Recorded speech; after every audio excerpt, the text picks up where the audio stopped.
Bonjour et bienvenue dans cette nouvelle vidéo. Nous allons voir pourquoi est-ce que le ou la pervers narcissique veut t'isoler complètement. On sait qu'ils isolent, c'est bon, ça c'est pas une nouveauté, mais pourquoi est-ce qu'ils font ça? Alors oui, vous allez me dire, oui, on s'en doute, mais je vais vous expliquer différentes petites choses par rapport justement à cet isolement. Et cet isolement qui se fait très insidieusement, on ne s'en rend pas toujours compte, et quand on s'en rend compte, on se fait merde, il y avait une couille dans le pâté que j'ai pas vue. Ok.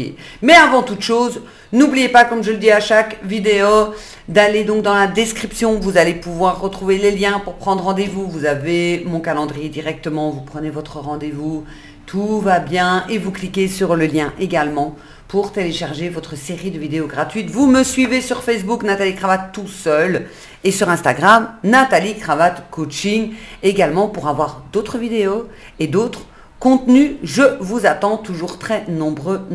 Alors, ces fameux pervers narcissiques hommes ou femmes, pourquoi est-ce qu'ils s'amusent à isoler? Même la première chose qui est la plus logique que vous allez me dire, ces personnes isolent parce qu'en fait, elles ont peur de vos amis, parce qu'elles se disent, si jamais il ou elle, ça dépend un peu de quel côté ils se constituent, si jamais les amis, la famille, se rendent compte de mon manège, je suis foutu, je suis mort. Ça, c'est la première chose. Ça veut dire que on va isoler la personne pour qu'elle ait le moins de contact possible avec des personnes vers qui elle peut, en fait, parler, se confier, avoir des conseils, donc le moins possible. Donc ça, c'est la première chose du pourquoi, en fait, est-ce que les pervers narcissiques, hommes ou femmes, isolent leur partenaire. La deuxième chose, c'est parce qu'à un moment donné, comme ces personnes sont seules, il n'y a plus que le compagnon ou la compagne. Il n'y a plus que ça. Et donc on se dit, oui, mais si c'est fini avec cette personne, je me retrouve tout seul ou toute seule. Parce qu'il n'y a plus personne. Les gens m'ont abandonné. Ou bien peut-être que c'était des gens mauvais. Pourquoi? Parce que le ou la pervers narcissique n'a fait que de le répéter à longueur de journée. Donc à un moment donné, vous vous êtes posé la question, vous êtes dit, ouais, c'est vrai que peut-être que la personne, elle paraissait bienveillante, mais au final, peut-être qu'elle n'y est pas bienveillante. Ouais, je devrais peut-être me méfier en fait. Faire attention et me méfier. Donc ce qui fait que, comme il ne reste plus que le compagnon ou la compagne, quitter cette personne, c'est extrêmement compliqué parce que vous n'avez qu'un son de cloche, vous n'avez plus d'amis, il n'y a plus de vie sociale, et ce sont les amis à elle ou à lui, c'est sa famille à elle ou à lui, il n'y a plus rien d'autre. Toute votre vie, en fait, ça c'est le compagnon ou la compagne toxique, et toute votre vie tourne autour uniquement que de cette personne. Il n'y a plus ce côté où moi aussi j'ai mes amis, j'ai des activités cool, j'ai mes trucs à moi. Non, tourne autour de cette personnalité hyper toxique. Et donc, inconsciemment, on a du mal parce qu'on se dit, mais je vais devoir tout recommencer. Et en fait, ça me fatigue. Donc du coup, c'est pour ça en fait que c'est toujours un petit peu compliqué et ça peut se comprendre de quitter une personnalité, homme ou femme, une personnalité donc narcissique. L'autre chose aussi, c'est que comme vous ne pouvez pas vous confier, vous ne pouvez pas avoir ce regard extérieur et vous n'avez que l'avis du compagnon ou de la compagne. Ce qui fait qu'il ne faut pas oublier que les pervers narcissiques, hommes ou femmes, vont en fait vous faire douter de vous-même tout le temps. Douter de qui vous êtes, si vous êtes une personne bien ou pas. Elle va vous faire douter tout le temps.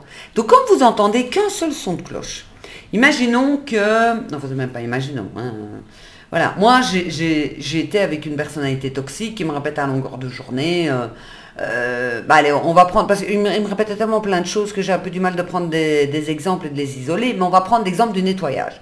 Savoir que quand j'étais plus jeune, j'étais une maniaco-dépressive. Ce qui veut dire que même un verre qui traînait, ça m'énervait, il fallait que je nettoie. Je pouvais nettoyer jusqu'à des 2 h du matin. Il fallait que toute la maison soit parfaite, etc. Enfin bon, bref, je voulais être la femme parfaite, la mère parfaite, l'employée parfaite, la collègue parfaite, l'amie parfaite. Enfin bon, tout devait être parfait. Forcément, c'était extrêmement épuisant, vous pouvez vous imaginer. Maintenant, je suis un peu plus cool. J'aime qu'il fasse propre, c'est pas dramatique. Voilà, enfin un peu mon bureau ici, vous le verriez, il est quand même bordélique parce que j'ai toujours des papiers partout. Je peux passer mon temps à le ranger. Il y a toujours du bordel qui vient s'installer. Donc, et cette personne avait toujours l'art de me répondre que, enfin, de me dénigrer, comme quoi j'étais pas une personne propre, machin. Et t'as vu, t'es pas passé au-dessus des portes. Et t'as vu là, sur la plainte là, t'es pas passé correctement. Et qu'est-ce que je fais avec une femme comme toi, etc. Mais au bout d'un moment, ça rentre. Et donc, du coup, je nettoyais encore plus. C'est pour ça aussi que je suis devenue maniaco-dépressive. Parce que je me suis dit, ouais, oui, en fait, il a raison. Donc, le fait d'isoler sa victime, c'est pour que la victime puisse dire, ben, en fait, il a raison.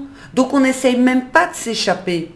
Vous voyez, quand je parle aussi des pervers narcissiques hommes ou femmes, et que je dis que c'est la même chose que quand on est kidnappé par quelqu'un, et qu'à un moment donné, ça nous semble tellement logique qu'il y a certaines personnes qui ne cherchent même plus à s'enfuir, c'est la porte est ouverte, parce que l'inconnu, à la limite, fait plus peur que quelque chose qu'ils connaissent, même si c'est quelque chose qu'ils connaissent et qui est donc douloureux. Ça peut paraître complètement fou, mais j'ai lu énormément de livres sur des personnes qui avaient été kidnappées, même enfants, etc., qui au final, et vous savez très bien qu'on appelle ça le syndrome de Stockholm, qui au final s'étaient prises d'affection pour le ravisseur, etc. Et s'étaient habitués à leur vie. On s'habitue à tout, en fait. On s'habitue à se faire insulter, on s'habitue à être aimé, on s'habitue... Là, moi, j'ai mal au dos depuis, ça va faire 1 mois. C'est une douleur lancinante. Je vous parle, j'ai mal au dos. C'est une douleur lancinante, mais en fait, je m'habitue. Il y a un moment donné où c'est en mode... pas envie de dire que c'est logique, mais c'est presque ça, quoi. Donc, on s'habitue à tout. Et le ou la pervers narcissique, elle sait ça. Donc, plus vous êtes isolé, plus ça va être facile de vous garder et vous ne bougez pas.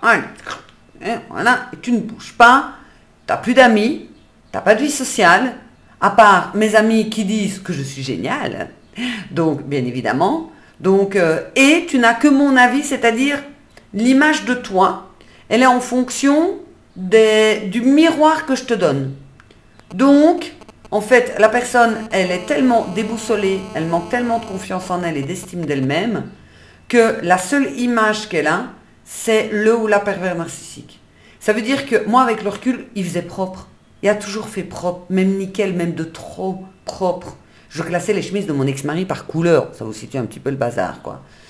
Et avec le recul, oui. Mais sur le moment même, de venir justement pointer du doigt le dessus de la porte ou le morceau de plainte où j'étais pas bien passé, en moi, ça a réveillé une blessure que je ne suis pas quelqu'un d'assez bien. Et donc, à force de jouer à ça, de faire cet effet un petit peu yo-yo, t'es génial, mais là, tu devrais améliorer ça, c'est pas suffisamment bien. Qu'est-ce qui se passe? Eh bien, notre estime de nous est uniquement construite par rapport à l'image du pervers narcissique, homme ou femme. Donc, vous imaginez les dégâts que cela peut faire, puisqu'au départ, c'est un doute. Au départ, c'est comme si on mettait un petit poison. C'est un doute. Et puis, à un moment donné, ce doute grandit tellement que ça devient une vérité. Donc, effectivement, le ou la pervers narcissique veut vous isoler complètement pour toutes les raisons que je vous ai données et parce que c'est beaucoup plus facile de manipuler quelqu'un s'il n'a pas d'avis. Imaginons que je vous mette devant les informations et que, je ne sais pas moi, TF1 par exemple, diffuse une mauvaise information et que je vous mets que devant cette information-là et que vous regardez tout le temps la même information. Tout le temps, tout le temps, tout le temps. Qu'est-ce qui va se passer? Et que vous n'avez pas les avis extérieurs. Personne ne vient vous dire, t'as vu, c'était le 1er avril, ou t'as vu ce qu'il raconte, c'est pas vrai. Eh bien, à un moment donné, vous allez avoir le doute. C'est un peu comme les personnes qui me sortent, Michael Jackson est en vie, il est sur une autre planète, Elvis Presley, il en a eu marre, et il vit sur une île déserte. Enfin, voilà. Alors, j'ai pas envie de rentrer dans les détails des complotistes, sinon je vais encore me faire défoncer sur les réseaux sociaux. Mais c'est dans le même ordre d'idée. En fait, les croyances que nous avons, bonnes ou mauvaises, c'est à force d'une répétition. C'est à force de répéter, d'entendre et donc de se répéter à soi-même tout le temps les mêmes choses. Donc, si vous entendez que vous êtes exceptionnel, que vous êtes génial, que vous pouvez y arriver, à force de l'entendre, vous allez réellement y croire. Si vous entendez l'inverse, mais bien, vous allez croire l'inverse. Seulement, si on n'arrête pas de vous dire que vous êtes une personne moins que rien et que c'est pénible de vivre avec vous, etc., mais que vous n'entendez pas un autre son de cloche de vos amis qui vous disent « Attends, t'es quelqu'un, tu m'as toujours rendu service, t'es quelqu'un de chouette, agréable, etc. » Il va se passer quoi? Eh bien, vous allez croire le ou la pervers narcissique. En tous les cas, ne restez vraiment pas dans ce schéma parce que, je vous le dis déjà, ça ne va pas aller en s'arrangeant. Hein. Faut arrêter de croire au Père Noël, ça va pas aller en s'arrangeant et vous méritez 1000 fois mieux. Donc n'hésitez pas à cliquer sur le lien en description et à prendre rendez-vous soit 30 minutes ou soit 1 heure par Zoom, ne vous tracassez pas, hein, j'ai des personnes de Paris, du Québec, de partout. Donc c'est avec un grand plaisir qu'on pourra donc travailler ensemble pour retrouver cette confiance et dire va te faire,